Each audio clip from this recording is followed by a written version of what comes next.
Hi everyone, thank you so much for being here. My name is Susan Shin Anderson. I am one of the newly elected council members, councilor at large, deputy mayor, and myself and my fellow councilor at large. We're very happy to be here in the first of what I expect will be many town halls and community meetings throughout the next 4 years. As you could see, there are a number of us who have set up town meetings already, and this is part of our overall desire and commitment to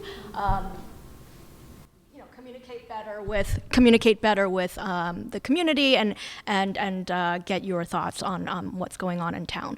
So I just wanted to just really quickly lead by saying, when I was thinking about the schedule for town meetings and town halls, for this first one, I was personally, and when I spoke with Carmel, I was personally inspired by many of the questions and discussions that I had during campaigning. And the reason why, the first one I thought it would be good to sort of be a 101 is based on the conversations that I had with both longtime residents and newer residents. It didn't matter. It's just a lot of people just really weren't sure what our form of government is, what the counselors do, and specifically what the at-large counselors do, and just general information about, where to go if they needed a problem solved or had a question and so forth. So that's sort of why this presentation, first presentation, is going to be geared towards people who might already know, and as well as people who need a little reminder or don't know. So I just want to really curiously, just by a show of hands, who here has actually been to a town meeting or follow town matters? Oh, wow. Okay. So not 100%, but a lot of people. So that's great. So you might already know some of this, but if you don't, then that's fine also. This is going to be recorded and made available to residents. So just the agenda, we're going to start out with talking about the structure of the local government.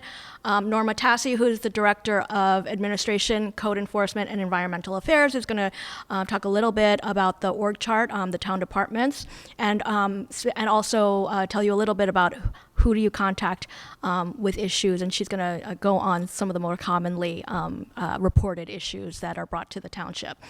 And then Councilor Lockman is going to talk a little bit about the capital project priorities that we're talking about. And finally, the interim township manager, Mr. Michael Lapola, is here, right in the front.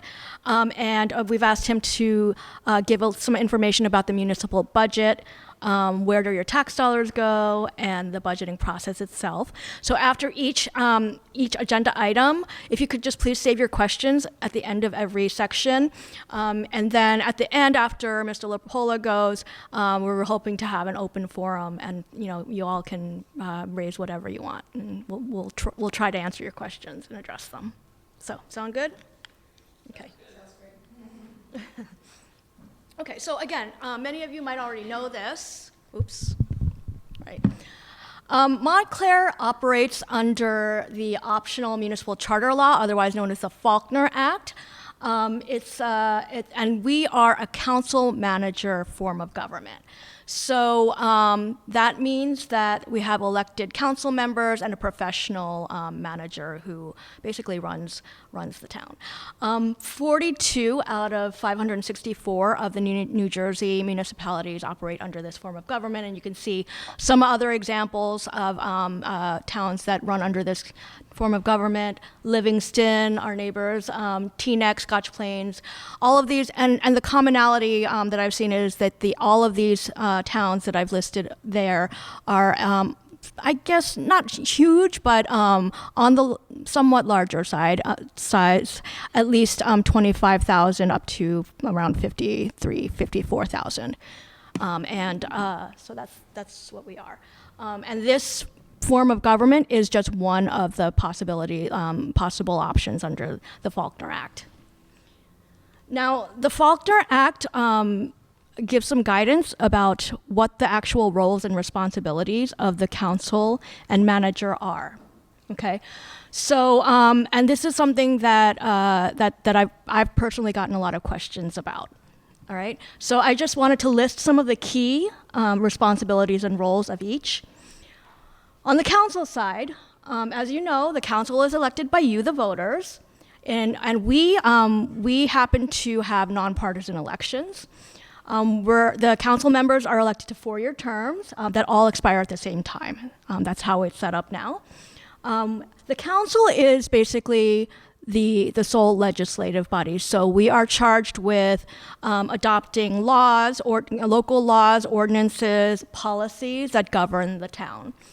And another very important role that we have is regarding the municipal budget. We have to review the budget, make changes, and adopt it by ordinance. We also approve contracts. As if you're familiar with some of the township meetings, you'll see that that's something that we do at almost every meeting. We also appoint committee members and members to advisory committees and advisory boards, which are often established. They're usually established by resolution or ordinance. And finally, we also appoint the town manager, the town attorney, and the municipal clerk.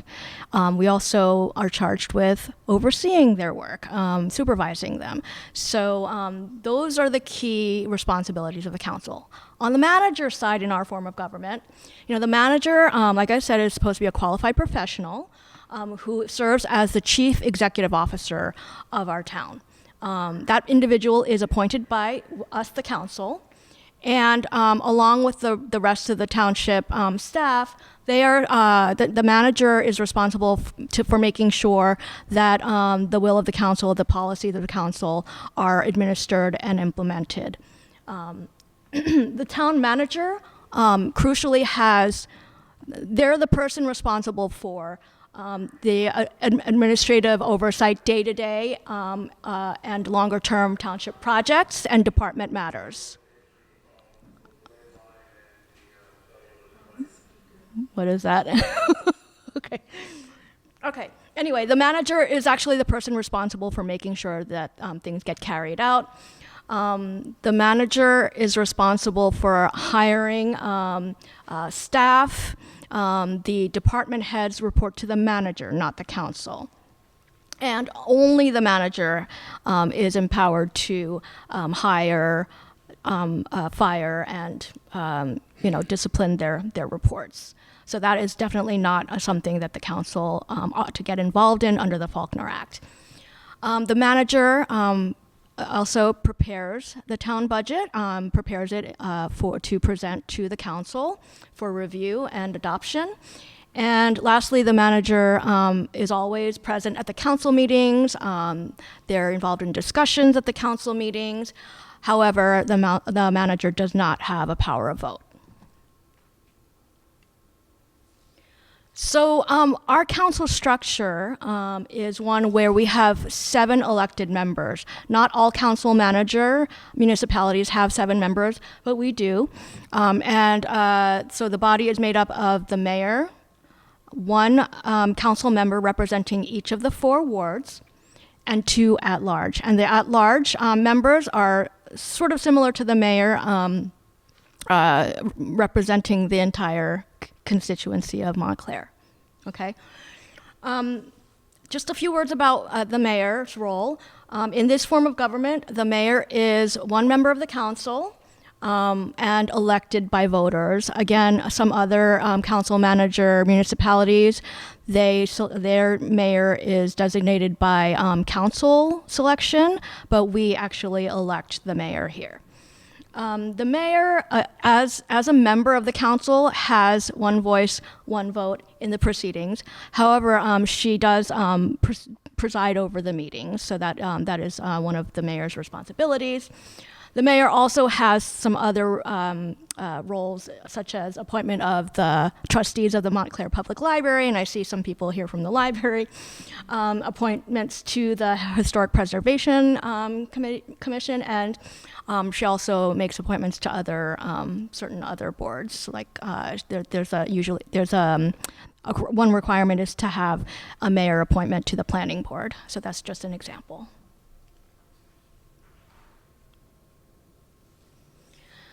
So, one of the major roles, if not the major role of the council members, is to listen to you, the residents, our constituents, and listen to your concerns and respond to them, right? But we also have to get things done. So this current council has established 8 committees and task forces, which have 2 or 3 members each. And these are committees where we're hoping work will actually get done, okay? And what we see the role of these committees as being is a forum for groups, a smaller group of council members, since we can't all meet. We can't, more than 3 of us can't meet. Otherwise, it's in violation of the Open Public Meetings Act. And we'll exchange ideas. We'll talk about proposals that are brought to us, possible changes in law, initiatives. We'll provide recommendations to the rest of our fellow council members if a council action needs to be made, and also to coordinate initiatives, efforts on initiatives. And that might mean, organizing resident committees, subcommittees to tackle, specific tasks related to a proposed project or initiative, right? So, so I just wanted to let you know, because I don't think that this is really public yet, what the committees are and who's on them and what we'll be focusing on. And my hope is that, and I've spoken with Carmel about it too, is that out of these committees, we just started, we're just starting to meet. So several of us have had initial meetings of these council committees. And out of that, we're hoping that each committee will be able to come up with a list of key priorities that will become part of the council priorities. I mean, we only have 4 years, right, to get things done, and I think just recognizing that not everything will be, done in the next 4 years. I think it would be really good to be able to identify some key ones to work on, or at least move forward in a significant way. So there's the Finance Committee, and those issues of concern include the budget development, financing, identifying savings and efficiency in operations. And we have 3 members there. Economic development is one that Carmel and I are on together, along with Councilor Toller. The main areas of concern include development and townwide economic development needs, like being a liaison with the businesses. Great. Communications is a new one, a rather new one. And by the way, these committees, in my view, they sort of roughly match up with priorities that the group of us, the 7 of us, have identified, through the campaign and in the early days as things that we think are important. So communication includes, finding ways to improve the way that council communicates with residents and the media. So we have 3 members of that committee. Facilities and infrastructure is another really important one. Carmel is going to be talking a little bit about some of the capital projects that fall under that committee, and some of the things that committee will work on are, township facilities and non-transportation infrastructure, like electrical issues and things of that nature. Continuing on the committees, there is a mobility committee, which is another form of, I believe that there was a transportation and parking committee in the past. And this is one that I believe the last council did not have, but because we've been made aware of so many concerns among residents around transportation, public transportation, as well as parking, such as overnight parking. I think I don't see the gentleman here who was here earlier. Oh, there you are. Okay, overnight parking, as well as Vision Zero, the Vision Zero policy. Human services and public safety is another one, which is that committee will be responsible for reviewing proposals around human services that are or should be provided by the township. And that runs the range from like housing support, the unhoused, parks and recreational programs, cultural programs, as well as police and fire department. I would also put under there environmental concerns and senior services. And then finally, the last two are task forces, and we've sort of setting them up not as standing committees, but task forces to work on specific issues and look for specific improvements. So the first task force is a working group that will identify opportunities to help make the township operations smoother and more efficient, and what we're calling an e-governance task force or work group, which I think this one would be a really important one. The committee members will help identify tools and resources and try to put forward improvements to enhance access and delivery of information and services to you, the residents, and to the public in general. And the last two, we are envisioning they'll not only be made up of the council members, but include residents who have specific expertise in these areas. So are there any? Oh, okay. Okay, so I did not include this, but in addition to the committees, there are other commissions and boards that individual council members will we're in the process of identifying who among us will be a liaison to the various boards and commissions. One board is the planning board. Dr. Baskerville, Mayor Baskerville is on that board, as well as Carmel. And so I just wanted to put that out there. But there are other commissions that are really looking for a liaison to sort of foster communication and with the council and the members of the committee. So including the Environmental Commission, the Civil Rights Commission, things like that.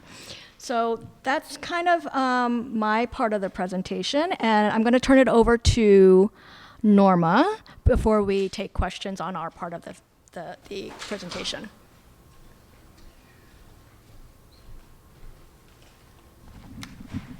Susan, thank you, and thank you for the good information so far. What this part of my presentation is about who works for the town. So I know it's small and clunky, but the people of Montclair, the mayor and council, report to the people of Montclair. The township attorney, the township clerk, and the township manager, as Susan said, report directly to the mayor and council. The recreation and cultural affairs, finance, human resources, community services, planning, and the health department are the departments that have the most forward-facing, most resident-facing aspects to their jobs. So those are the ones that I wanted to highlight. This partial org chart shows I will just say, the township employs 380 full-time employees. We have 71 part-time, and at this time we have 135 temporary workers. Those temporary workers staff the pools and the camps that the township runs for the 2.5 months in the summer. Only 45 people in the township's employ are non-unionized, and the Montclair Fire Department and the police department which make up our public safety. The fire department has 74 people, and the township's police force has 112 people. And so I just want to give you a little look at some of these departments and what they are made up of. So Recreation and Cultural Affairs is staffed by an activities coordinator and aquatics coordinator. There's people to greet you when you come to the department to help you figure out and pay for whatever activities you and your families are interested in. In terms of finance, that's a big bit of responsibilities townwide. And purchasing, the tax collector, the tax assessor, payroll and pensions all report to our CFO. And they liaise with the finance department on all different matters of finance as a whole. The human resources, there's 3 professionals that work there. One of them is in charge of the information systems, another in charge of projects. There's recruiting, employee, and union relations that go on with that. Those are the first 3, and the second 3 are community services. Now, in terms of how the township interacts with the residents, community service is where it's the most high touch of the departments. The building department, which is where you get your permits, where you get your permission to build a deck, all that kind of stuff, reports to community. Solid waste includes garbage and recycling.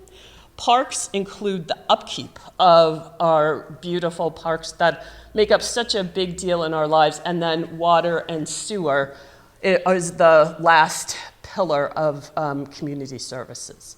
In terms of planning, there's both the land use and also economic development in the planning department. The health department is the most diverse of all of the areas in terms of all the different things that it covers. So that's the animal shelter, everything that comes out of public nursing, like vaccine clinics and breast exams.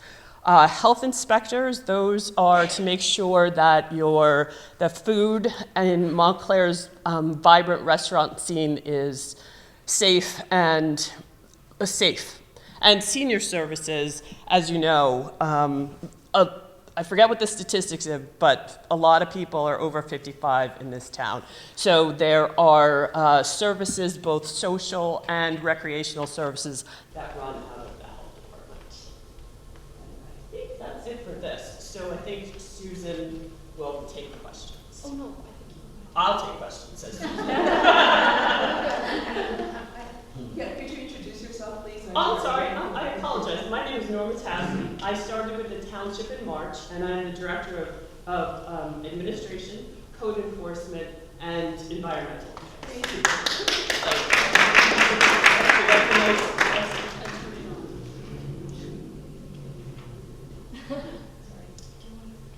Did anybody want to ask a question besides my name? Yes. Yes, Scott. If you need a microphone, He doesn't. The microphone's just for the camera, right? Because I'm seeing the microphone and I'm not hearing it in space, right? Okay. Just want to be sure that my ears are working because I'm also an audio engineer. Hey, I've worked before on planning boards. I used to be a code compliance officer for electrical firms, and I sort of know building codes and such. And I worked with on the other side, as an electrician, also on the development side. So, how would I, seek a chance to serve on something like planning?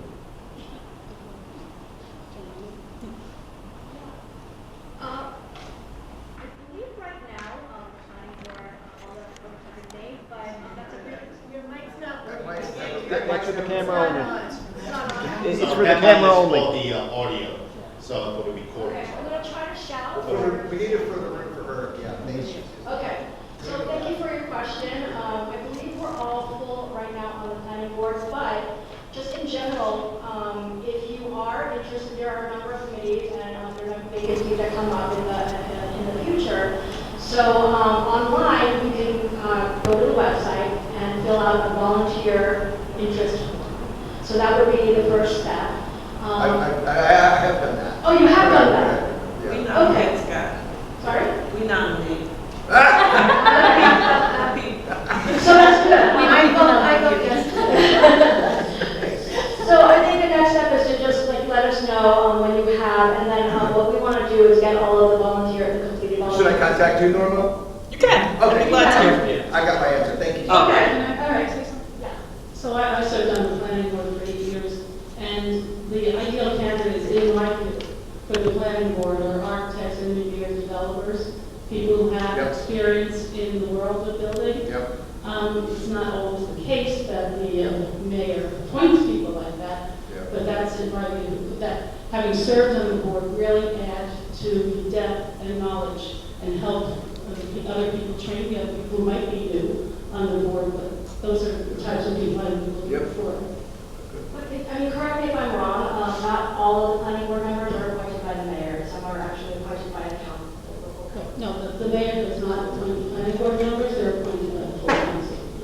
The mayor just appoints, she can be on the council, or in the past, basically the mayor has appointed a designee, because being on the planning board is a huge. It's a huge lift, yeah. I did a little bit of urban planning in Baltimore too. Yeah, so you know, and the mayor appoints there's a municipal person who by our bylaws has to sit on the planning board. And that could be a policeman, a fireman, a sanitation person, so the mayor appoints that person. Thank you. Madam?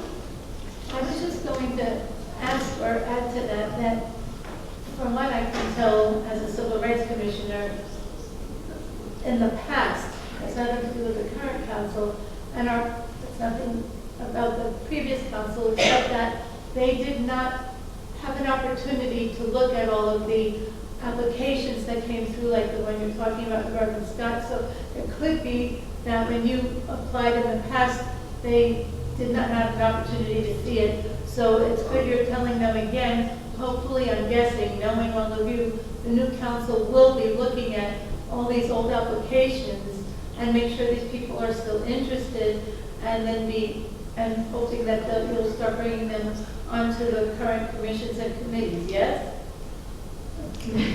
I'm going to try to speak up without the mic. I think that's the direction that we're going in. Me personally, as my personal opinion, I would like to look at everyone who's interested and has submitted an interest form, not just people that I know personally. Right. So that is my take on that. Yeah, I think that's kind of what happens, or it has happened with our council, where people may have come to us and said, I'm really interested in this, and then the council might, examine their background and talk to other councilors and, reach out to the person who wants to be on the board or commission. And we also have looked at clearly all the volunteer forms that come in. My view would be that if you put in your volunteer form 5 years ago, you should update it. And I would encourage people, if we will have some people's terms are expiring this year, so there may be openings. Generally, I think traditionally people have not been not renewed, so to speak. Sometimes these boards or commissions are used for political purposes, I would have to say that, and that has happened in the past on some of our boards, which I hope that we won't be doing. Anyway, Just one last thing, and Use just the one last mic, thing. please use the mic, please use the mic, thank you. Just one last thing about that. Yeah, I mean, it would be a good idea to update. But I also want to just point out that on some of these commissions and board advisory committees, something that's factored in or can be factored in is making sure that we have a range of experience and background. So that's just something to consider if you feel like you're wondering like why maybe you haven't been chosen or contacted. So I just wanted to put that out there.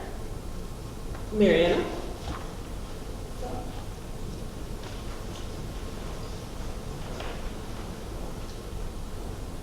A very small question about Norma's presentation. I noticed you highlighted the health inspectors in the health department.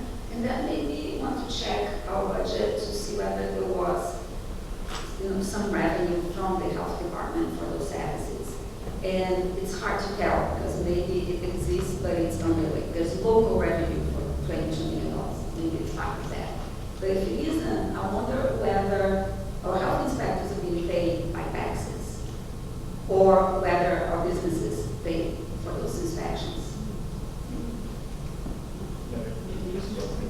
Mr. Mulholland, I would hope it's been It's, we do charge, we do get revenue, but the revenues we get from the inspections do not cover the total cost that we share between.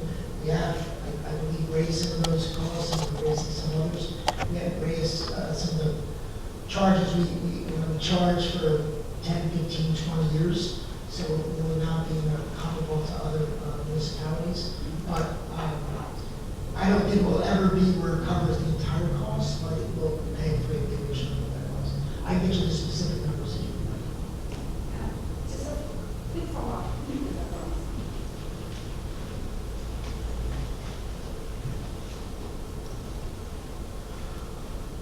In most states, municipalities get some sales tax. So it makes sense for the municipalities to not charge its businesses the full cost. That's not the case in New Jersey.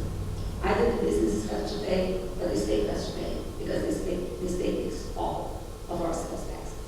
None of our sales taxes stays in the municipality, and Montclair's residential taxpayers are paying for over 85% of the tax levy. So there's no justification for residential taxpayers to be paying a penny towards health inspections for businesses. So I'd like to ask you to ensure that that doesn't happen anymore. Thank you.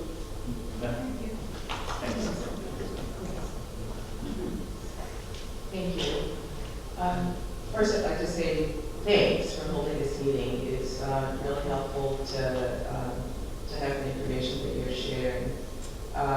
And thanks also for delineating the responsibilities of the council and the town manager.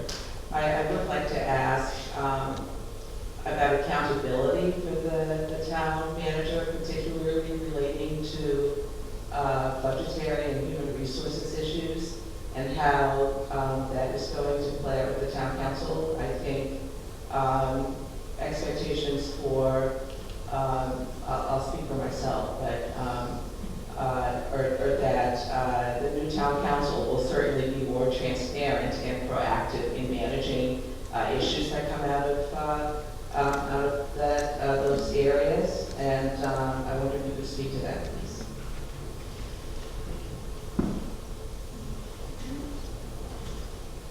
What's your name again?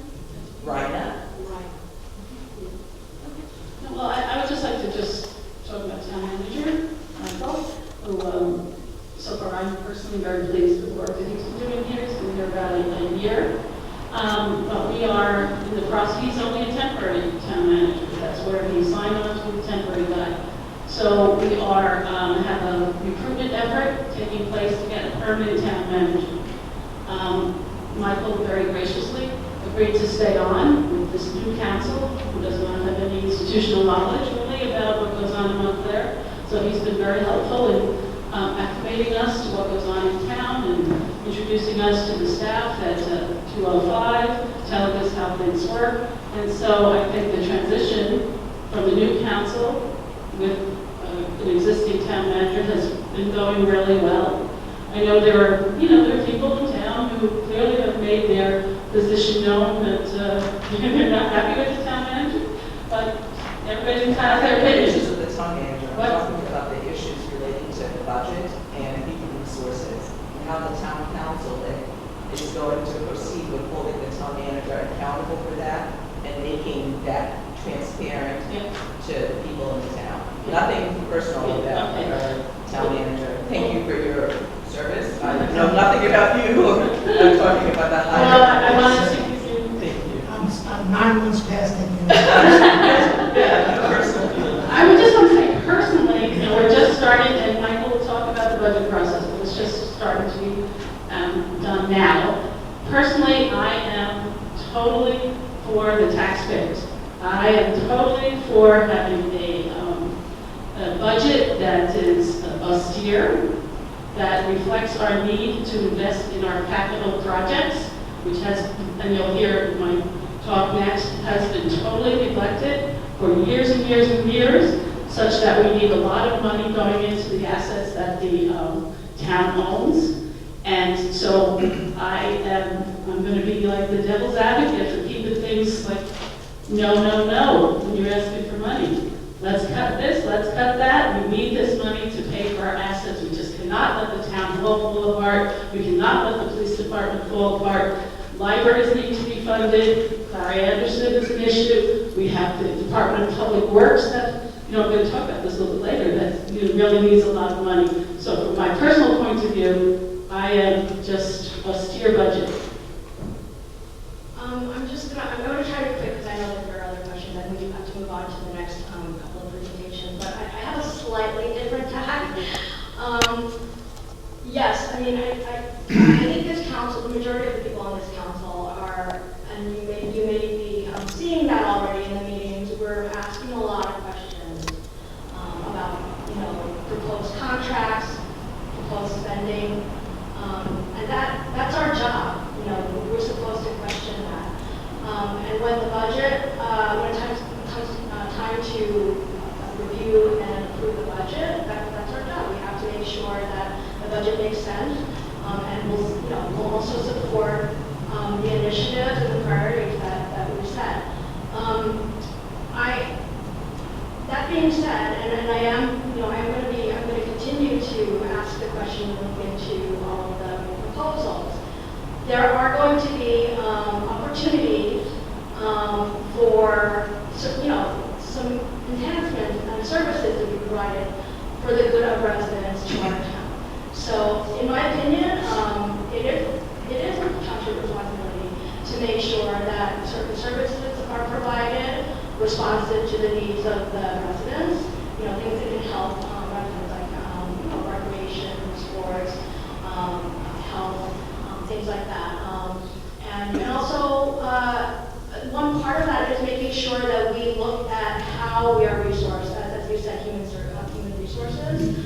Do we have the sufficient and appropriate staffing? Do we have the right people in the right positions to do and the right roles to be able to carry out the goals of the township and carry it into the future? The other thing is, I think you're asking about how do we hold the manager accountable for managing or overseeing the staff. Is that your question? Yeah. So my take on that is the council has to make sure that they're doing that, because to me that is a huge part of the job. Council is not supposed to be doing that, right? So, and that means whoever's in the manager position, we have to actually empower them to be able to do that. And to, develop performance evaluation plans, improvement plans, just and when they have to, and then there'll be I would expect the manager to have a system or procedures in place to be able to handle human resources and things of that nature. So to me, that is a crucial role of the town manager, and I hope that answers your question. And the town council also has a process to evaluate the town manager? Yes, so my understanding, when I asked about that, my fall campaigning, it was pretty, I don't think it was clear that there has been one. So that is something that I'm hoping we will be able to, plan, develop, especially as we're going through this town manager search. So, yeah, it's very helpful. One more question. Is that okay, Kamal? Yeah, I just want to say, with respect to the town manager search, we will give a list of the things that we think this manager should be doing, and he'll be accountable for, he or she will be accountable for doing that, and the performance will be rated on that way, fulfill the objectives of the council. Any more questions? Just one. Thank you. My name is Sheila Boyd, president of the First World Movement. I serve on the Library Board Foundation, and I'd like to ask a question about how the town council will be thinking about or have conversations about funding some of the repairs that are needed there, especially the HVAC unit. I ask that question because right now it is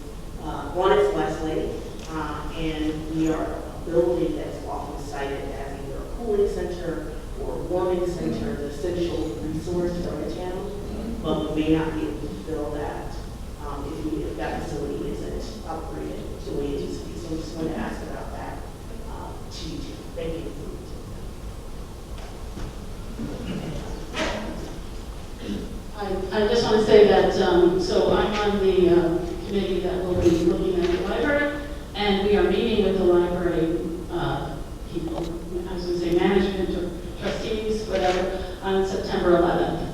So at that discussion, we'll learn more about the library's issues and what funding they have available, what plans they have for funding, and what they think their needs are, based on the fact that I believe that the Belleville Avenue Library floods and it needs a new roof. And then, of course, we have the HVAC system in the main branch. So, there's a lot to go over there and a lot to consider from a financial viewpoint. But myself, Eric D'Amato, and Anita Toller are on that subcommittee that will be working with the library and meeting at that September 11th. Are there any other questions? Hi. Do you have a question about what was presented initially?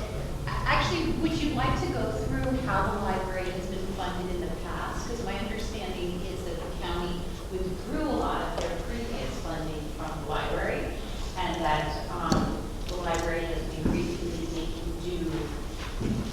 to do more with less, and that's part of what they're considering.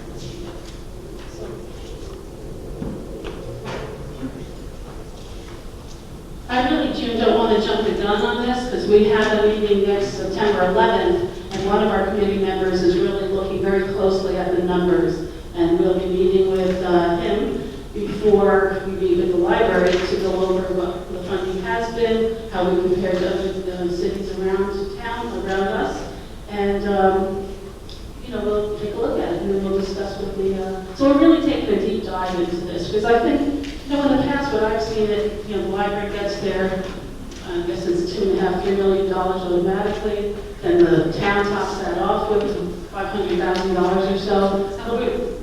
Sometimes, but we really need to understand how the numbers work, how they have worked, and how we would like to see them work, and how the library specifically wants to see them work going forward. And I don't really want to go into details here because I'm really not prepared to. One person on the committee is looking at that. So I think we're going to move on to the second presentation, and good segue because it's Carmel's presentation about the capital improvements.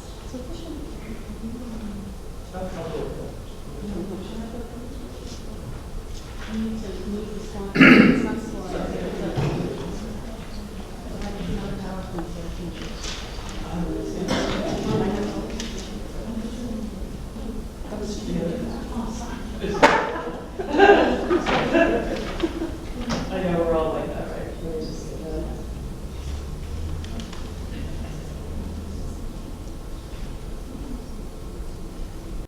Okay, so hello and good evening again. And my name is Norma Tassi, and I'm the Director of Administration, Code Enforcement, and Environmental Affairs. I have some fans in the audience, which is nice. Okay, so what I just want to talk about, which seems very timely to me, I had a call the other day from a gentleman in Trenton, and he was reporting an issue to me that was taking place on Pleasant Avenue right here in our town. So that said to me that people don't really know who to call for what reason. So I'm going to try to just illustrate a couple of situations. All right, so there's a full title, and here we go. If you have a housing issue, there are several departments that you could call. The building department is for renovations, inside or outside additions, HVAC installation and maintenance, anything with water heaters, etc. like that. Cosmetic changes like painting don't require a permit. The planning department, both of those, all three of these are on, the first three are on the second floor at 205 Claremont. The planning department is for land use issues. So site plan reviews and zoning changes are the purview of the people in the planning department. The code enforcement area is for property maintenance issues and violations. So Code enforcement is who you call if your neighbor's grass is too high, and who you call if you notice garbage on the street in a public area, that kind of thing. So code enforcement is for property maintenance issues and violations.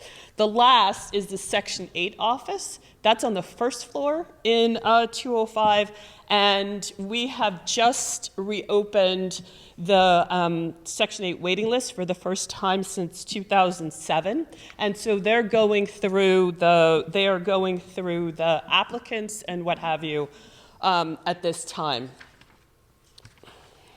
The next one is if you have a noise complaint. So a lot of us, we live close together, we have our neighbors giving parties, what have you. So if you have a regular one-off noise complaint where your neighbor is having a super loud party after 10 p.m., or you're just constantly hearing a generator run, or something sounds unsafe or unsound, that's a call that you make to the police. If your noise complaint is regular, consistent, and bothersome, like at a restaurant with a band, that's when you call the health department. The health department will then reach out to the Essex Regional Health Commission, who are trained professionals in terms of measuring decibels and making sure that what you're really hearing is higher than what the code allows. Our next is my least favorite, and probably everybody's least favorite. And in terms of a challenge with vermin, I really mean rats. I'm sad to say, I really mean rats. So if you have a challenge with that type of vermin that we all hate, and it's outdoor, that would occasion a call to the health department. The health department would then get in touch with animal control and come up with some sort of outdoor solution. It's not in all cases every time, and what's been happening lately with the health department reacting to calls about our least favorite vermin is when that issue couples with a chicken coop. So a lot of times a neighbor will call because the person that they live near or close to has a chicken coop, and that chicken coop is causing a problem with the vermin. Code enforcement is the person that you call if you have a challenge with vermin that is indoor at a rental property where the problem is pervasive. So if you live in an apartment building and you have some sort of an issue, a lot of times that issue is going to remain the renter's responsibility.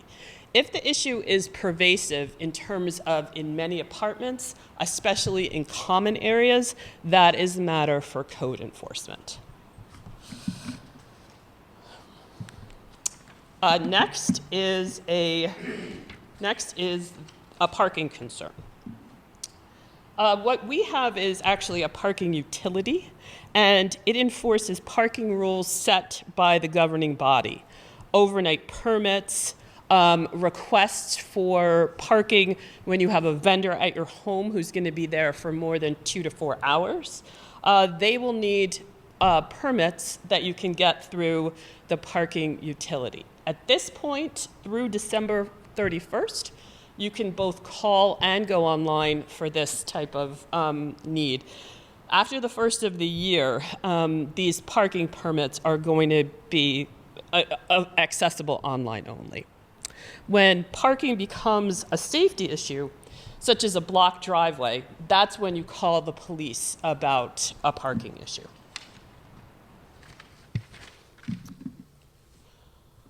If you have a question about the parks, Community Services, which is located at 219 North Fullerton, again, very high-touch area of municipal government. The Department of Community Services is responsible for the upkeep and repair of the parks. So if the park isn't mowed or the swing set is broken, you're calling DCS. If you want to know when soccer or flag football starts, that's a call for Recreation and Cultural Affairs. And there is a lot of stuff going on indoor and outdoor for kids and adults through the Recreation and Cultural Affairs area. And the last is something that access to public information. So the township website, when you go to the homepage, has 6 tiles on it, kind of in the middle. And one of them says how to file an Oprah request. If you'd like to know anything that is permissible to find out about the municipal government, you file an Oprah request. It will tell you when it has to be answered by, and then it wends its way through the process and gets into the right hands. The questions have to be phrased as a question, and there has to be a responsive record. It's not, it's not a messaging system like, how do I report a vermin issue? You're not using it for that. You're using it if you want to know how many people, something that we keep track of, how many people work in a certain department. That's something that's knowable, that's something where a record is kept, and that's something that you would get an answer for. And I think that's my last who do I call if. And that's it. Diane, you want to know who to call if? No. So I have a major concern when we're talking about services for people that need resources. And first let me shout out Parks and Rec. That's Indeed. The best staff probably in New Jersey. Kyle and I raise kids in town, but even when people call me to find something out and they call, whoever answers that phone is amazing. So you can tell Garland and Michelle, whatever, they're wonderful. However, next door says Section 8. Section 8 is definitely a need. We're super excited that, the Section 8 list was opened up. However, when you walk into the building, there's a big old sign, like, this office is closed, like, don't walk in, like, we don't want you, like, that's the whole vibe of that door. And I'm wondering why it's not open. That's a good question. I've been with the township, as you know, just for a short while. I have noticed that, and as there's been new staff and a new focus on Section 8, the kind of unwelcoming nature of the office itself is something that we're discussing. I can't say that, like, here's what we're going to do is rip down that sign tomorrow, but it's something that we're aware of, and it's something that we will definitely give due consideration to, and it's something that I appreciate you bringing up. Madeline Gale already had a chance, so let's go to Zena Floyd.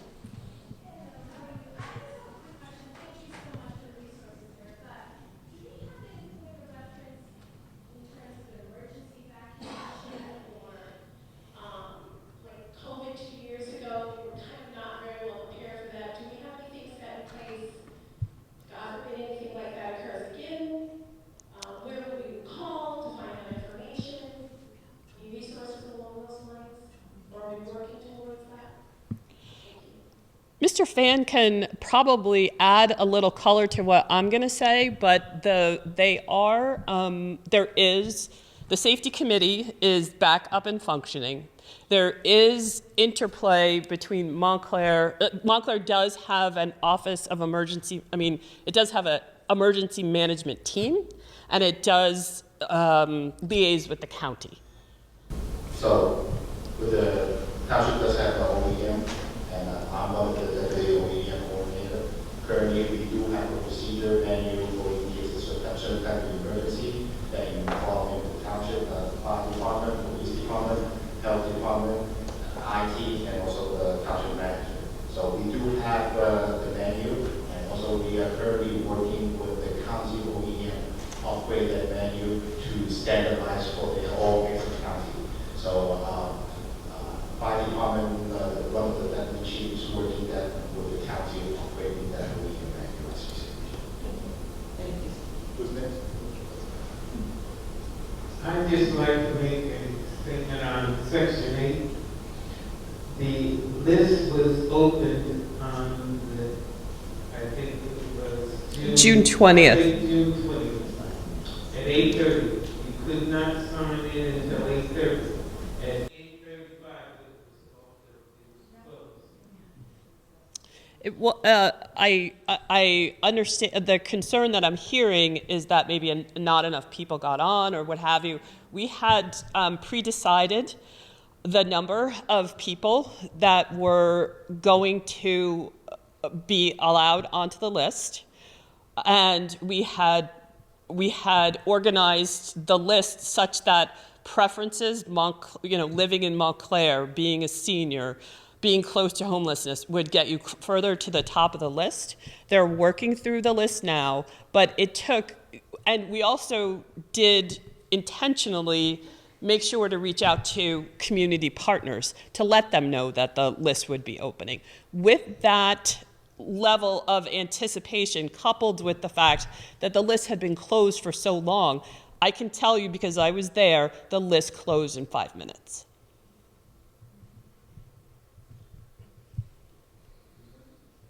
Why don't we give Madeline the last question? I just wanted to ask, how do we get the phone numbers for something like code enforcement? If you want to call code enforcement, you can call 4904, but what I will definitely do is make sure that the counselors have all the phone numbers that I mentioned today. It's on the website. Yes. It's on the township website. If you go to government departments and then select the department, on the right-hand side of the column, who is in charge of code enforcement, their phone number and their email address. Okay, thank you. One more again. No, I just wanted to add that I know there's several times where it says call the police, but when the police do answer, when the prompts come up, one says non-emergency. So please hit non-emergency. That's a really good point. I mentioned police in terms of parking and noise. And when you call, you do not call 911. Call 744-1234. That is the non-emergency. Diane and I grew up together. That used to be the phone number for the police. But 744-1234 is the non-emergency police number. And that information's on the website as well, do you know? Is it, Tony? It's on the website. Well, there's a picture of Town Hall.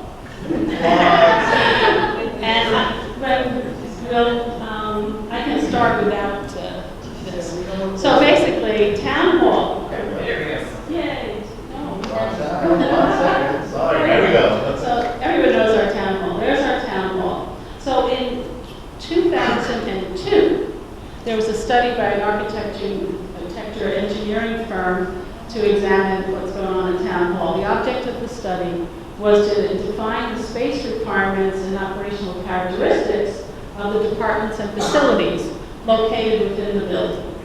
And then this is 2002, remember.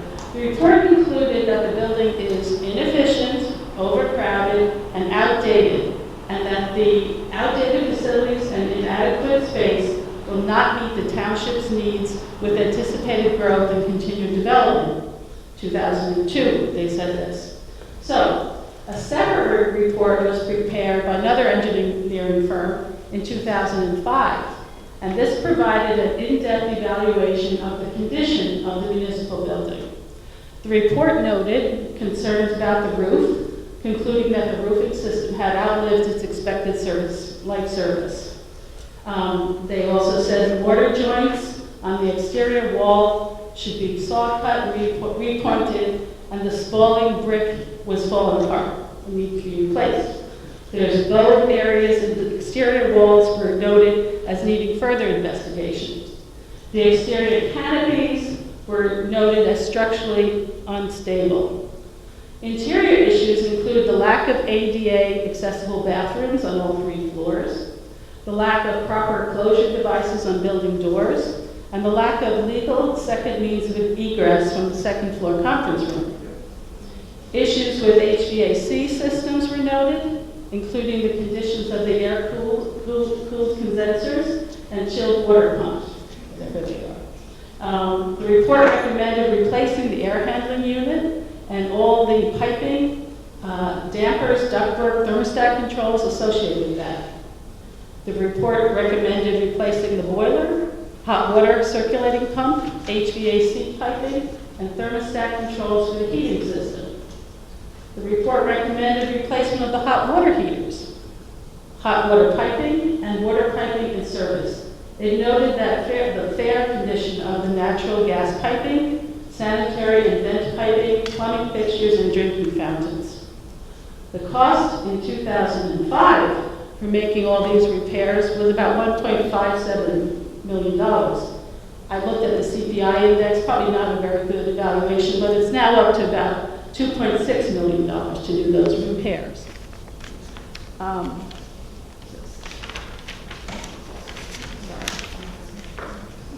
In June 2022, our maintenance personnel reported the following: that the municipal building is plagued by leaky roof, leaky pipes that have and they have a pervasive problem with mold. The external walls are separating from the floor plates above the second floor, leading to structural issues. The brick facade exterior is crumbling. The plumbing consists of galvanized pipes which are rusting from the inside out, creating blockages and frequent flooding problems inside the building. And then we have our parking lot. So the total number of parking spaces, if you've ever been there, it's it has to fit our township vehicles that park there when they're not in use, plus township employee vehicles and visitors. The parking ratios for the building requires between 136 to 170 parking spots, and we only have 113. And then there's the configuration of the parking at the site. It's unsafe.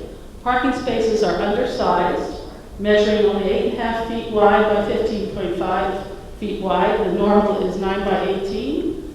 The drive aisles, where they back into, they're about 20 feet wide to 22 feet wide. They should be 24 feet wide. Anybody who's ever parked in that lot knows how hard it is to get in and out of spots. At least the undersized parking spaces combined with the undersized access aisles create unsafe parking and circulation conditions. This configuration makes it difficult for vehicles to navigate and park, particularly large trucks that come in there for all kinds of reasons when contractors are there. Finally, there's that large generator that they installed a couple of years ago. That blocks the sight lines on Claremont Avenue. So, let's look at some pictures of all of this. Okay. So, we saw this, that's the generator. If you're driving and trying to turn, you can't, I should get my pointer. Yeah, it's not helpful me pointing at the screen. Okay, so this is a generator. So when you try to come out of here and make a right-hand turn, you can't see. Okay, next.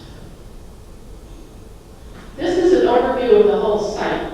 And we own this building here, and then there's the driveway, and we own up here, here, and we bought this bank building, and we own all around here. We had the opportunity to buy the old Red Cross building, but we didn't do. Next. Here, can you go just a little more? Oh, sorry. Okay, so this shows you where the plate is separating, the floor plate is separating from the wall and causing bricks to fall out. Next.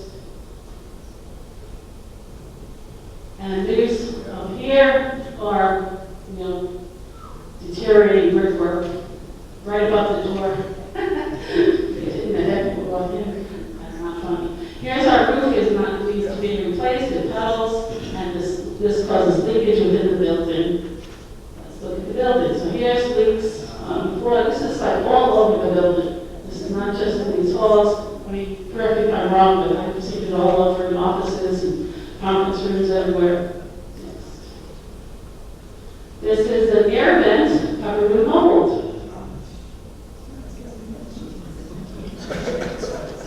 This is, once again, this is the floor plate. You can see the baseboard molding that's separating, and this floor plate is separating from the wall. This is, water damage to the ceiling tiles and the window.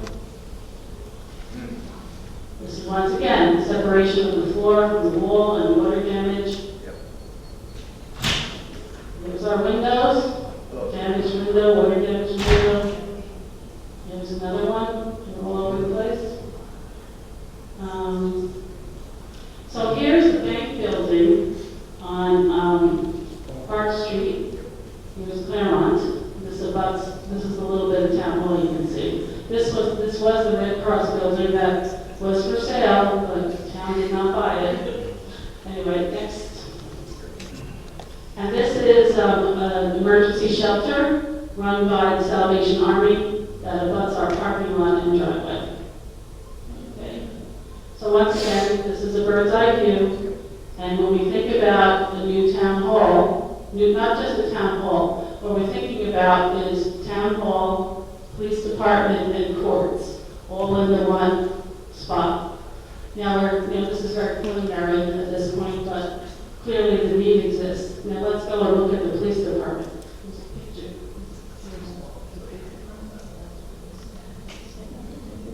Here's the police department itself.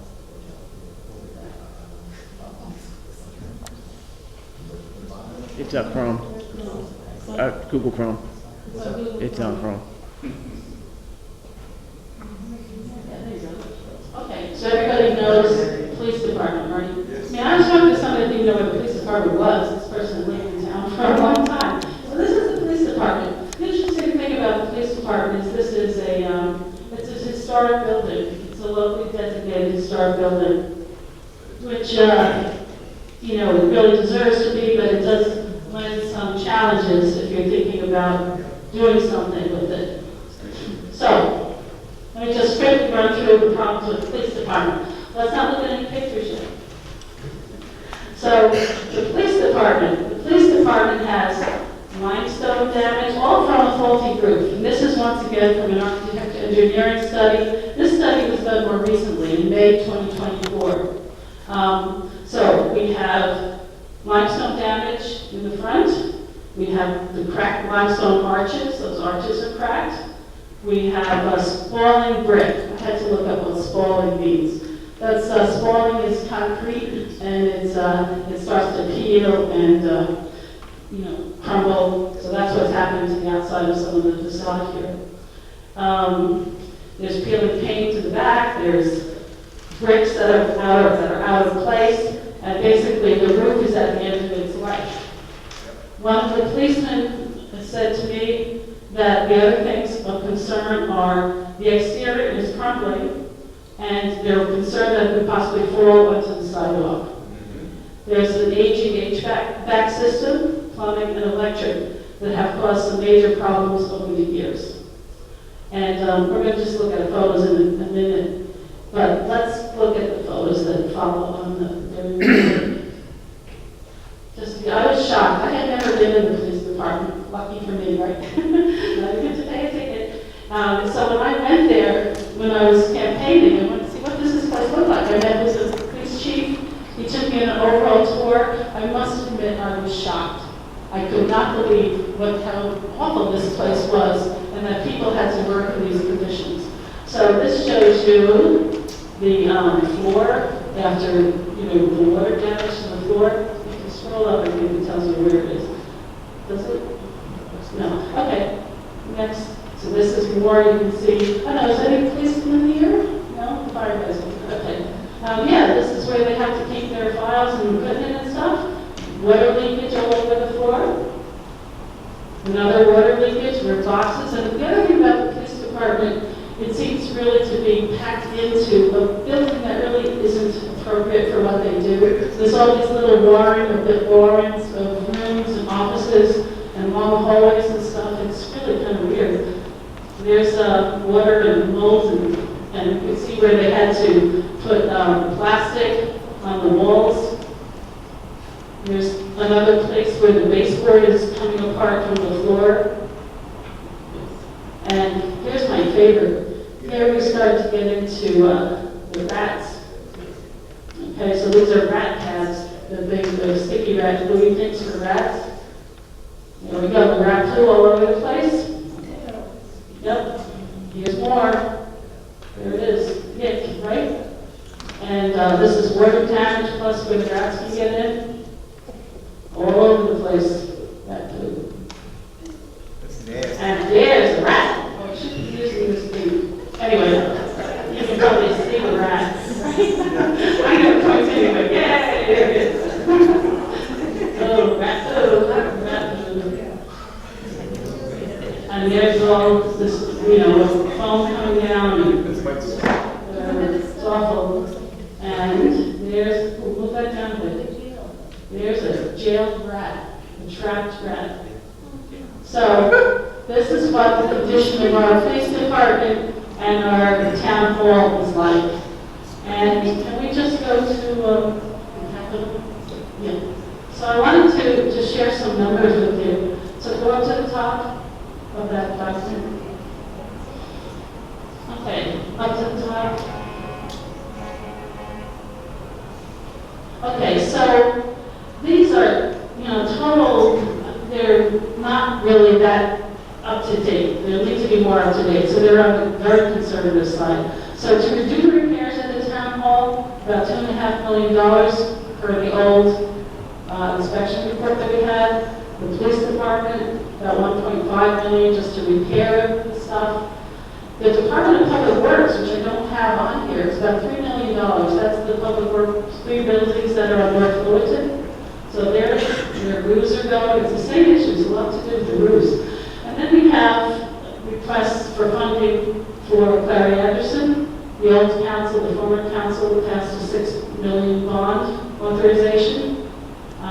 Main Library, we're working with them, as I said, to figure out what their needs might be. We don't yet know what Belleville Avenue branch might cost to do a new roof and flood damage repair. So, we should just move on. We need to address long-term deferred maintenance clearly. Our staff does not deserve to work in this environment.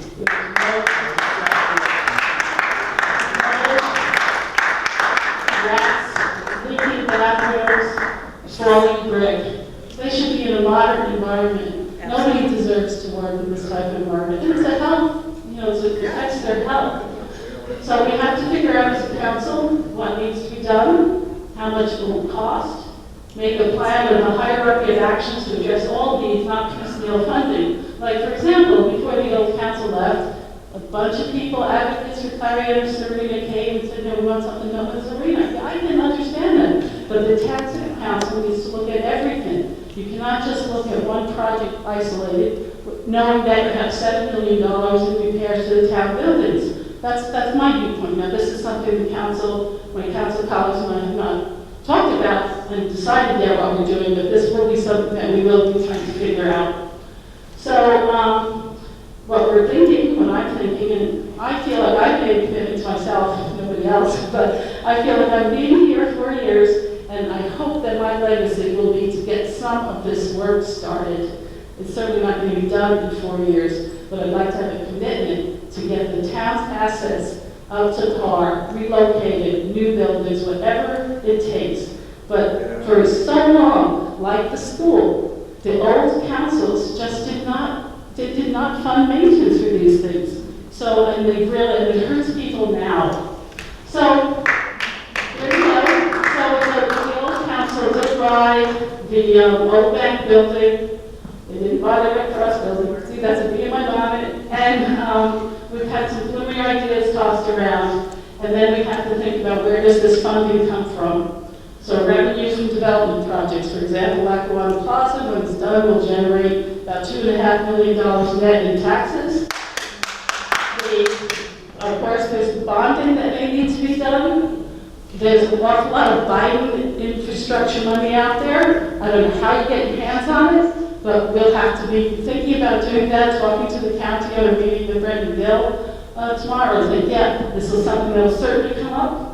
And things like Clary Anderson or the library, they do capital campaigns traditionally, as well as other funding sources. But anyway, so that's, as I said, that's try to figure out if I can have any impact on these capital assets that the town has let, fall apart literally. And I've been here 37 years and I never paid any attention. But now when I became a counselor, I started looking around and saying, oh my God, taxpayers are going to have to fund this stuff. Why didn't we budget for this? Why didn't we know all along this was happening? Since 2002 was the earliest engineering report that knew about this and didn't do anything. Anyway, that's it.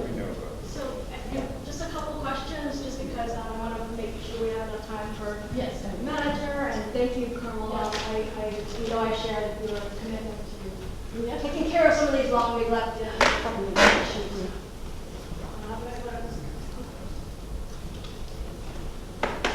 Thank you. Hi, my name is Holly Dougherty. I have a couple of quick questions.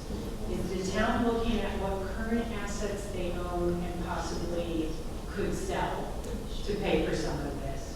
Number two, is the town, I assume that we're going to have to float a bond, so has the town considered what that means to each resident in terms of tax increases? No, I will tell you at this point, if I may take the mic. Sure.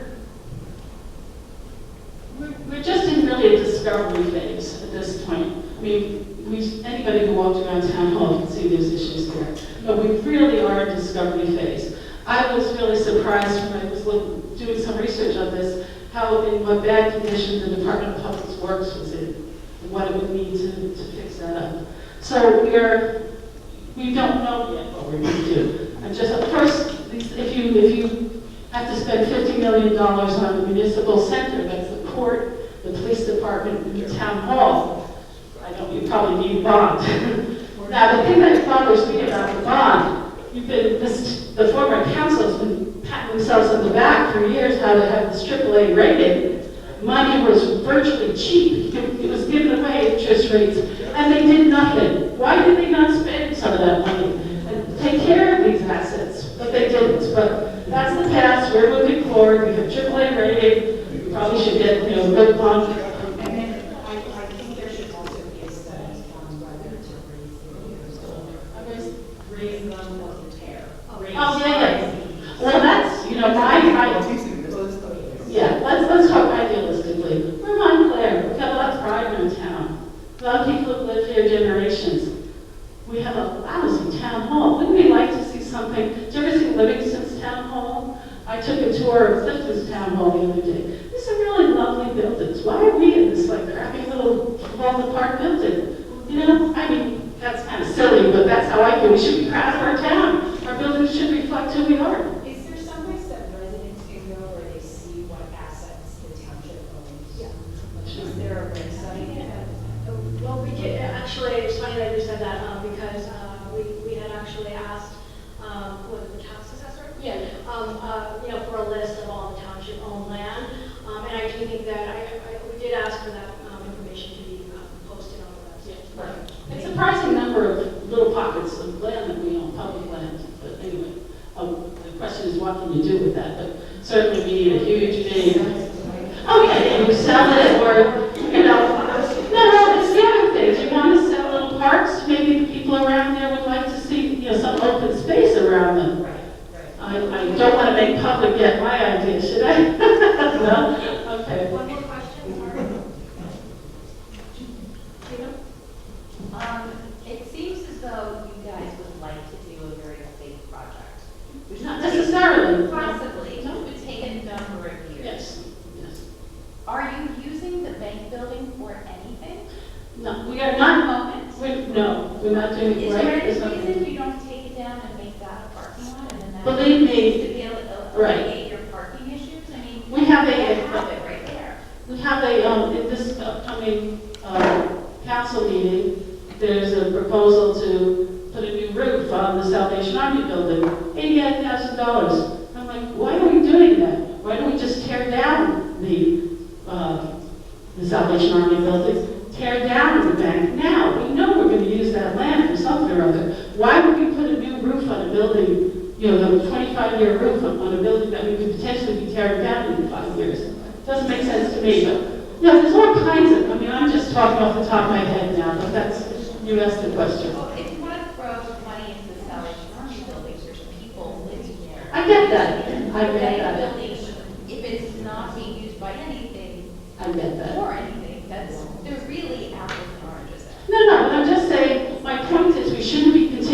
spend money on these assets when we think in X number of years we should be tearing them down.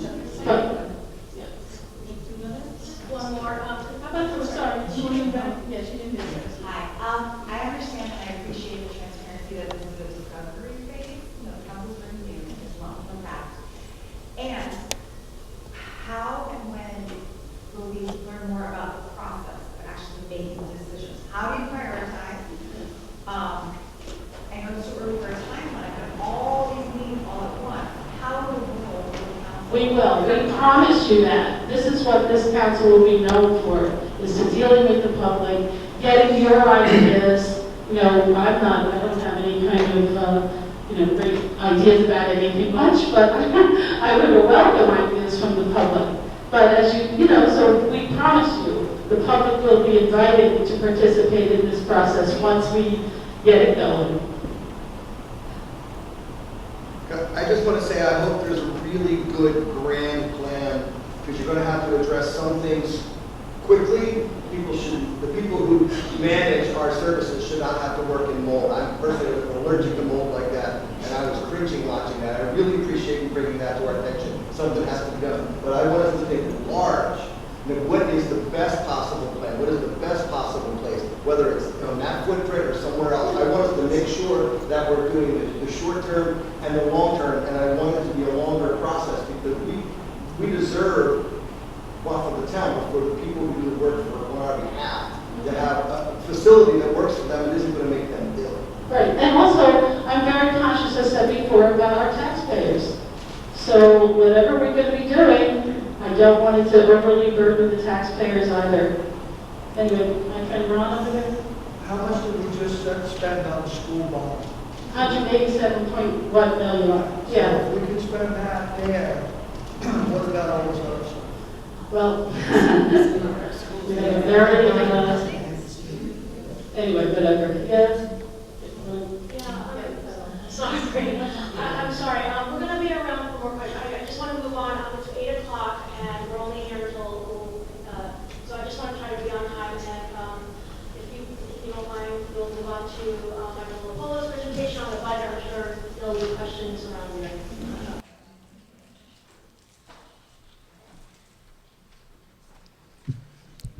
Good evening, everyone. I need to use a microphone because my voice goes in the evening. Thank you for this invitation, councilors. This was very informative. I have to say, when I first got the phone call about coming to work in Montclair, and they offered me this 3-month stint, I had never been to Town Hall. So I said to myself, wow, it's a beautiful town. I'm going to see this majestic building with columns. And to say when I walked in, and I thought to myself, what a dump. And to be honest, in my office the first week, the ceiling fell down 2 times, and the maintenance man came in and said, you see the broom in the corner? That's where, when it bubbles, you stick the broom in it to let the water out before the whole thing falls down. We're able to have a temporary fix, but this is a constant battle. In addition to everything you mentioned, whenever we have the rain problem with the roof, the elevator stops working because of a leak. So we have multiple issues. It was a building that was, I think, owned by Unisys at one time, and they had these big mainframes in there. And what happened was, at that time, they wanted to get out of town. I don't know if they donated the building. It was all open space, so all the walls are fake, so you can hear what's happening. I laugh because I can hear the people in the lobby talking about me before they come in to meet with me. So sometimes I have to say, I can hear what you're saying. But so everybody can hear everybody else. Everybody has radios playing to block out the noise. And if it wasn't so sad, it would actually be funny. But before I get started, because this is the first one of these that I've attended, and when I took this job, it was for 3 months, 3 days a week, and I really didn't introduce myself to anybody. So I just want to give you a little bit about my background, because you can't believe everything that you read. I'm a lawyer by training. When I was 26 years old, I was elected to the Union County Board of Chosen Freeholders, now called County Commissioners. I was the youngest person ever elected in New Jersey. I think I held that dubious distinction for about 35 years. After serving 2 terms, having been reelected, serving as the board chairman, I served as an assistant counsel to the governor. I was state director for United States Senator Bill Bradley. I then served as first assistant prosecutor in Union County for 6 years. I left there to become the Union County manager. Union County is the only county that has a manager form of government almost identical to the form of government here in Montclair. I left there and spent 6 years as the executive director of the New Jersey Turnpike Authority, where I merged the old Highway Authority, which ran the Parkway, with the Turnpike Authority. So I ran the Turnpike, the Parkway, 2,500 employees, $300 million operating budget, multi-billion-dollar capital budget. I was in charge of fixing Easy Pass. I was responsible for implementing alternate tolling and express Easy Pass. And after 6 years there, I left to go to the private sector. I know you're saying to yourselves, with all these years, this guy can't be that old, but I am. I left to go to the private sector where I joined an infrastructure investment firm based in Madrid. They did public-private partnerships, toll roads, ports, marinas, airports. I was managing director for the United States and Canada. I did that for 12 years, and then I officially retired. I came out of retirement as a favor to my friend Joe Hartnett, who I used to run into once in a while, and he called me and said, "Can you do me a favor?" And I owed him a favor. He said, "Come to Montclair for 3 months and 3 days a week, and it'll be fine." And poor Joe passed away literally the day before I started. So that's my background. So you know that I come to Montclair hopefully not as some political hack, but somebody who knows a little bit about government, about budgets, and how to get things built and get things done. It's kind of ironic that in the last 40 years, the only time the township invested in a municipal project is this building. I mean, they did a lot of work on roads and things like that, give them credit, but the only thing they addressed was this headquarters. I can't find anything else that you could say there was an issue and it was addressed and the can has been kicked down the road way too long. And the buildings have outlived their usefulness. And, it's just, look, you can have a building that falls down, but it's just going to be a matter of time. They're inefficient. The police headquarters, I honestly don't know how they work out of that building. Really, how often?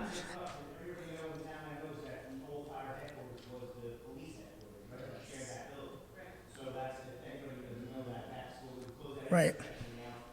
Yeah. Yeah. Yeah. Yeah. See, and it's very interesting if you look at those pictures. The first thing that struck me about police headquarters was the fact that there was window air conditioning units. Think about that and so I put that out there because I do think that these are issues that ultimately, right now, you're going to be forced to address them. And having been involved in building at the time, a county hospital, a jail that held 1,300 inmates, a juvenile detention center, and a couple of highways, it takes time to plan these things and have all the stakeholders be involved. It's going to take a couple of years, but if you're going to do it right, you have to start sometime. So I'm going to talk for a few minutes about the budget. I've done this before, and during the last budget process. So, Tony, was there a slide before this? There's one after that? No? Okay. Oh, I have a different order here, so go backwards. Okay, so that one. Just want to talk about the budget process. So we're starting the budget process now. The department heads, each department will develop a budget based on what their projected expenses are and their wish list. The best process I have found is to ask the department heads, in a perfect world, what do you need? In the real world, what can you survive with? We, earlier when someone complimented the Parks and Rec department, and I said this at a meeting, I've never seen a department do so much with so little. We don't have, contrary to what people may think, there's I think 5 full-time employees there. In the planning department, they didn't have a full-time secretary until this year. The manager's office is me and my assistant. And then, the HR department is 3 people. We're not tripping over with bodies waiting for something to do. It is a very, very streamlined government. We give a lot of additional responsibilities to people to get things done. And I think Michelle and Garland and their staff do an amazing amount of work, from all the programs, parades. It's constant. It's all year round, and they get by. I'm impressed. So I just thank you for that compliment for them. But I do think it's something that we need to be cognizant of, because we don't have. Once you back out the police and fire, we do our own garbage and recycling. Once you back out all those employees, there's really not a lot of people left. So we start this process and get these budgets from them. We start having individual meetings with departments. And then in November, under statutory requirement, we have a public session talking about the departmental budgets. Last year, I did that. It was in the course of a day. It was live on channel 35. I was close. And YouTube as well. And we just have them present what they're looking for, what their needs are. Hopefully, they can address particular issues that may be coming up. The town council will adopt a temporary budget in the beginning of next year. I believe that's initially 20%. I could be wrong, 25% of whatever the amount of the budget was this year. So you could continue that with the goal of getting the budget adopted in a relatively short period of time. The way I approach this is, and maybe because I spent 6 years as an elected official who complained about the manager having too much power and then became the manager. So eventually, I had both perspectives there. But to me, for the elected officials, your budget is your ultimate policy document. If you spend $1 on nurses and not $1 on police, that's your policy. So it's up to them to make their priorities. Our goal is to figure out, we have to deliver the basic services. A lot of them are statutory, but those policies are set by the elected officials. No one elected me, no one elected the department heads, and they want to come in and they want to start a new program, whatever the issue is, that's their prerogative. We'll give them advice if they ask, tell them how much it's going to cost, tell them if they can legally do it within statutory frameworks in New Jersey, but that's up to them. Our job is not, we'll give them options. If we have ideas, we give it to them, but once we give them, I call it the executive budget, which is the proposed budget to work from, which is basically, this is what we're going to have to spend our money on. These are the things that cost this. We have, for example, I'm talking into the wrong mic. We have a cap law in New Jersey where certain expenses are exempt, but we can't raise taxes more than 2%. But then we have issues like all of the collective bargaining agreements with all of the unions we start negotiations with the PBA. Their contract expires this year. It went into effect in 2019. All the rest go into next year and the year after. But when you have a 2% cap and the salary increase is going to be 3.5%, you do the math, and I'm not criticizing the people who negotiated these things, because if you lowball it in the beginning, you're not raising taxes, and you're raising the salaries higher 5, 6, 7 years out. Odds are you might not be here when that happens, so why not? So we have to live in a cap where we have that percentage. We're getting killed on our health benefits for employees. Employees contribute to the health benefits, but we're in the state health benefits program, and they're voting, I think maybe tomorrow, they're going to announce their increase, which is about a 16% increase.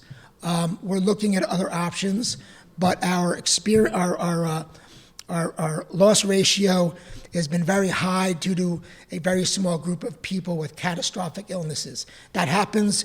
I've done this a long time. You can go 5 years and be where you think you're going to be, and then you can get, God forbid, 5 or 6 people with serious medical issues, and it causes an additional several $1 million a year in cost. So we're at that point now. We're looking at our options. It's difficult because I don't think we can get anybody in another carrier to offer us a better deal, because they're going to look at where we are with our loss ratios and say, I can't do better than what the state, what the state is charging you. So these are just some of the issues that we are dealing with. Okay, Tony? All right. So this chart is based on an average house assessed at $635,800. That's not the sale price, that's the assessed amount of money. So if you look at the amount that's almost $22,000, that there, you can estimate about what that is in terms of the sale price. But I did this pie chart because if you look at this, the schools, if you're paying that $21,995, schools are $12,463. Our part of the budget is $53,92. We do have a dedicated library tax that's statutory. So the average house in Montclair, average assessed house, pays approximately $300 towards the library. The county gets $3,722, and the county has an open space tax, which is about $136 on the average assessed house. That goes into a trust fund, and they use that money to improve all of the county parks. Okay, so that's basically, how it breaks down. So if your taxes are half that, the numbers would be half. But the biggest chunk, obviously, goes to the schools. So when you get that tax bill, and you can change it. Oh, the percentages? Okay, these are just the percentages of what the taxes are. Taxes go towards, and then going back, I just wanted to finish the part about the budget process. We will, when the budget is finally goes to the council and everybody's in agreement what we're going to do. Last year we had a budget presentation. I had a special meeting to do a budget presentation where the public was invited to answer questions, so we can, have that transparency where people want to know where money goes and how it's spent, and how we have a tax increase. So, Tony, the next one. Okay, so this is basically what actually, I really wanted to use the tax levy one on this, and I told you the wrong slide. This is just the gross amount of the budget. So when you look at this, that is really not a fair, I apologize for not bringing the other one. This is really not a fair, because your total budget could increase. If you get a grant for $1 million, it's going to go up by $1 million. So this just shows you the different spending. If you look at the tax levy, that amount was larger than the difference, the increase in spending, because we had gotten COVID money, and the year before was the last year we received that, I believe it was $2 million. It was the last year of that money. So we had used that money for 4 years, I believe, and the money ran out. So that was lost revenue that you weren't going to make up. So that really, we took a hit on that because that was just offsetting general costs in the year before. So I know we're on a tight time frame, so I'd be happy to answer any questions. Yes? Tony, do you want to do the microphone? We talked about how the township has failed to invest in capital investments, and I'd like you to comment on how we have been overspending on the operation side. We grossly overspend our peer municipalities, which would be similarly sized municipalities who also don't get much state aid, right? we're municipalities that have to pay their way. And as an example, I'm looking at that data from 2002 because I did this work with the 2023 database from the Department of Community Affairs. So Montclair's municipal use tax alone per capita was a little over $2,000. In Houston was $1,700 per capita. In Westfield was $1,700 per capita. That sounds small, but it's a big difference when you multiply by other people. I'm not talking per taxpayer because populations create demand, not just houses, right? And another example that I think really shows how much we're overspending in personnel, our police department per capita, $566 in 2022. That's comparable to Los Angeles, and it's not comparable to anyone in New Jersey except Agencia. It's completely unreasonable. So what have you done, and what do you think that the future manager should do to decrease the burden that we have for taxpayers on operations so that we can use some of those savings to make the capital investments that we need?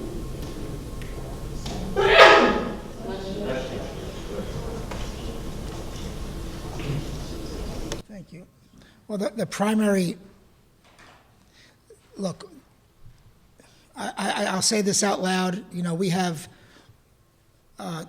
collective bargaining agreements with police and fire that are on the higher side compared to other towns.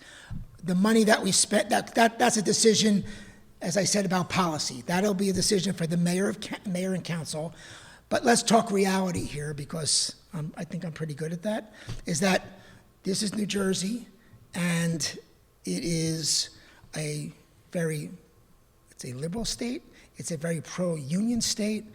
We have a very pro-union governor and legislature and courts and case law.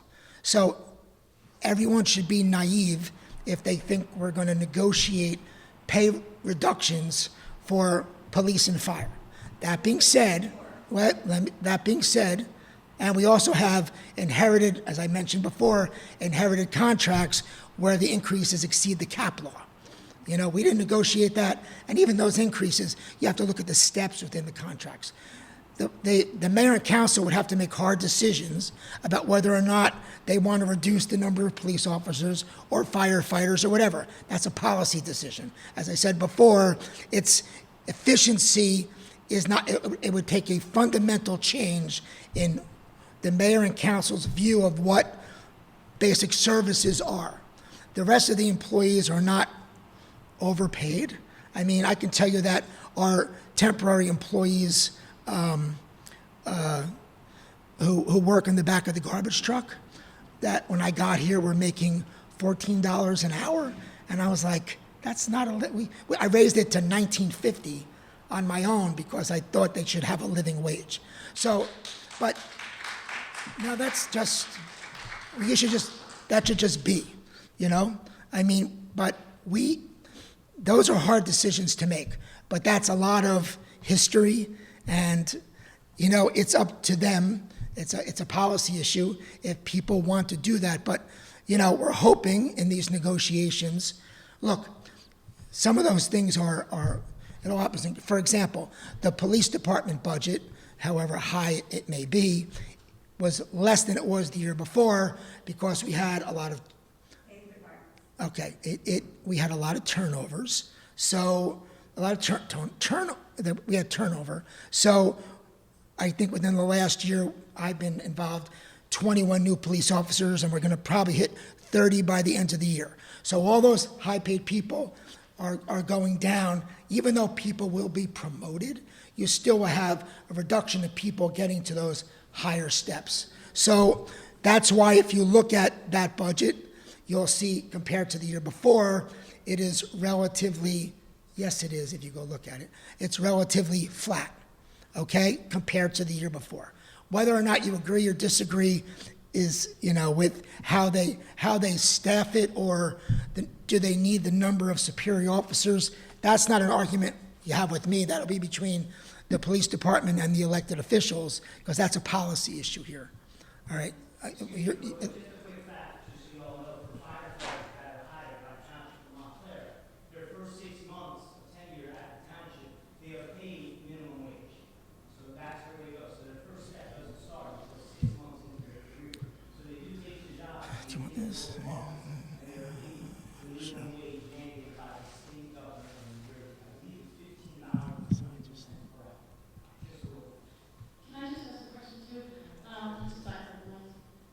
It's your meeting. It strikes me that about $17 million of taxpayers' money goes to Essex County. And I always feel like Essex County is a black hole. I have no idea where it goes. I have no idea who in town is watching out for spending in Essex County. It just makes me kind of nervous. Well, as a former county official, all I can tell you is there are services provided that you pay for, whether it's, there's the sheriff's office, but those things, and look, that's the reality of how government is set up. There are needs in it for residents of a county that they provide, and some towns, have a bigger financial burden, but the view is that it's for the common good. Now, whether or not you think they're spending their money efficiently is a different story, but the basis of that is if we have, whether it's welfare or whatever it is, that you may not have a lot of that money may not go to your town, but the notion is that we share that burden for everybody because it shouldn't be penalized that the people who have more need in a particular town, the burden on paying for that falls on them. So you can. I'm just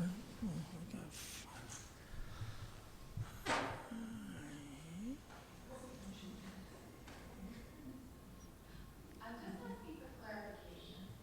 It sounded like you said there were 8 retirements and 30 new hires. I said there were 21 so far retirements of police departments police officers in the last year.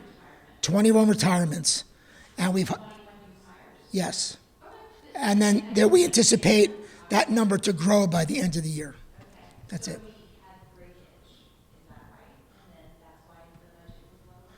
No, because those, no, it was not. It's just that the salary and wage number just drops because we have way more people at lower, When 20 people retire at a higher level and you hire 20 people at a lower level, that's called breakage, right? Say that, I couldn't hear the last part. Yeah, no, that's not, I don't use that term in that regard, but it's basically, it's not only you have new starting salaries, but the younger any department is, the less expensive it is because you're gonna get to you have steps to get you to max salary if you're a police officer. It's 10 years. So it's basically the more people, not everybody moves up to those higher levels. You take a long time to get to those numbers, so that's starting to flatten out. Yes. Thank you. Let's talk a bit about shared services. Have we, understanding that we have 5 towns immediately surrounding us, if we pulled together and sort of shared those services, would that make an economic difference? Would it decrease the expenses overall? And I want to be careful because I think I had this discussion with someone and then realized that sharing services also means that we would decrease our employees and like for recycling or what I mean? Sure. Yeah, I think on some things shared services can work, but for the most, no, I could speak. It's keep running back and forth. I'll have no voice left in 5 minutes. I think that with shared services, it's a more difficult. It's a very difficult negotiation for a couple of reasons. For example, people, I lived in Scotch Plains, and there was a big conversation. Scotch Plains surrounds Fanwood, right? Little towns, a square mile. Why do they share a school district, they share all these things, but they didn't share a police department. The problem was, you're going to say, well, it makes sense. Let's have one police department. One town was civil service, one was not. The average salary was $10,000 higher than the other. Who's going to appoint this person?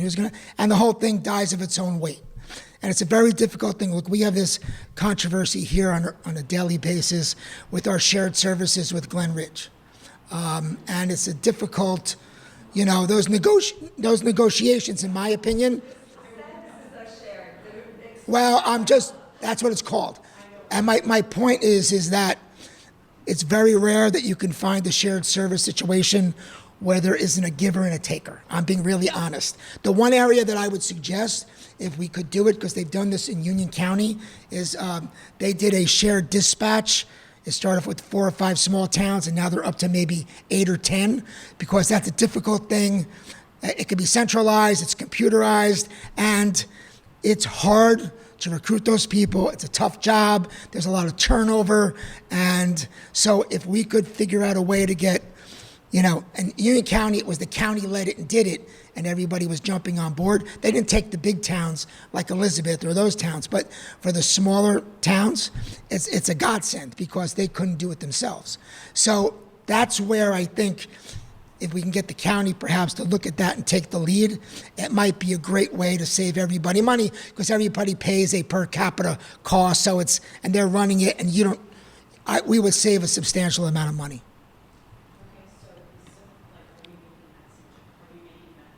We are in the process of suggesting that, talking to some other towns. Maybe there's a way for the towns to do it without the county. I don't know. I haven't seen it done that way. But I do think that's an area where a lot of people would say, I'm in, because it's a really high turnover, tough thing, expensive, just the equipment and everything else. And, you know, it's one of those things where if somebody doesn't show up for work, that's a problem. So it's, you know, a lot of times you're working nights. It's a tough thing to do. And it's a big responsibility. So if it could be centralized, I think that would be something that we could really, really benefit from. I know that we do have an invisible service with the library. My department is working closely with the library. We provide them their phone services. They pay for the phone service, but we hosting the equipment. We hosting the IP system at the township, share with the library, and also with the township, the library employee, the internet, and just go to the township firewall, so that helps the library offset their budget. I'm sorry if I missed it, but is the capital budget embedded in the operations? No, the capital budget, I want to mention this because I have to give credit where it's due. There was a time when and with the schools and everything else, that the municipality had a tremendous amount of debt, and they didn't go on an austerity program, but they made a very conscientious effort to reduce the total amount of debt in the town. I think right now they've cut it in half. They've always spent. We had a policy in place that was basically, you always had every year, no matter what you spent, you had to reduce the amount of debt by at least $1 million. So the problem became, as you reduce that number, it gets tighter and tighter, and eventually we're going to have to start spending it. But that's a separate budget. I mean, the capital budget will have all the projects that are funded and how we pay for them. But then we'll also we can have projects like the Clary Anderson $6 million, where it's not been borrowed or spent, it's just allocated. So we have a lot of money that's done that way. But you have to be able to look at, you know, over the next, and how many years, you know, and make no mistake, this building would be expensive, but that's where it is. But there'll be a 5-year capital plan, which will explain, you know, basically departments, and through the manager lays out what we anticipate spending. And I'm talking about not just big projects. We spend money, I think it's $5 or $6 million on fixing roads. We have money for trees. We have to buy equipment. We have people driving municipal vehicles that were, I don't know if they're pre-2000, but they're really close. I mean, 2001, 2002, we have to, and we are making an effort to convert to electric vehicles. But those, you know, we have to spend money to do those things. Tractors, snow plows. That's just the regular stuff that we do every year. But, yeah. Typically, budgets are presented operating in capital because we should know what that additional set of... Right. Well, that is part of the debt service is part of the budget, and it explains what the money, you know, says, Yeah, absolutely, absolutely. Okay, is that it? All right. Okay, thank you. Thank you so much. Again, I really want to thank the municipal employees who are here, Norma, Michael, Rick,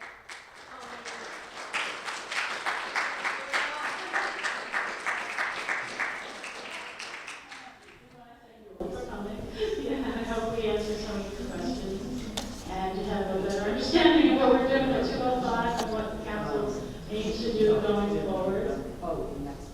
and you can always feel free to email us. Our email information is on the website. We also have town phones, but I probably shouldn't tell too many people that.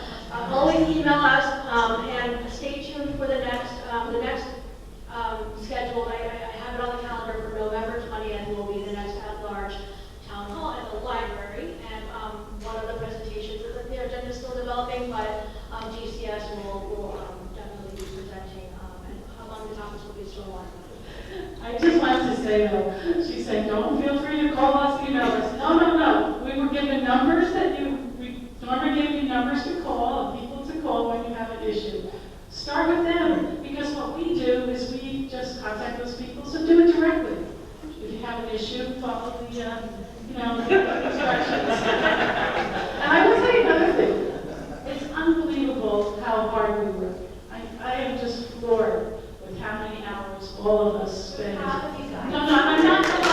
I just want you to know that.